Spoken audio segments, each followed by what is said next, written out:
అంటే విజయాన్ని ఇచ్చేది, సక్సెస్ ఇచ్చేది దేవుడే. దేనిని బట్టి? నీ రక్షణను బట్టి. దేనిని బట్టి?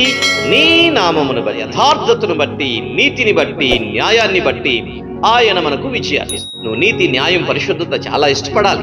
నువ్వు ప్రార్థన జీవితాన్ని కలిగి ఉండాలి, ప్రేమను కలిగి ఉండాలి. అవును బిడ్డ, ప్రతిరోజు వాక్యం చదువుతున్నావా? ప్రతిరోజు దేవుని సన్నిధిలో ప్రార్థన చేస్తున్నావా? ప్రతిరోజు దేవుని సహాయం కొరకు నువ్వు కనిపెడుతున్నావా? నీ కోరిక నువ్వు సిద్ధింపజేస్తానని నీ ఆలోచన యావత్తును సఫలపరుస్తు. ఏ కోరికైనా సిద్ధింపజేస్తాడా? లేదు. దైవ చిత్తానుసారంగా నువ్వు ఏది అడిగినను అది దేవుడిస్తాడు అన్న సమయాల కొరకు ప్రార్థన చేసింది. కారణం ఏంటి? తన నిందను తీసేయమని దేవుని సన్నిధిలో అడిగింది. దేవుడిచ్చాడా లేదా?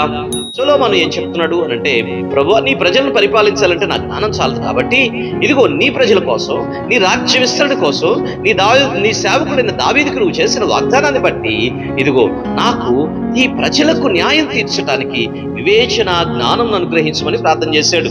ఇచ్చాడా? ఇవ్వలేదా?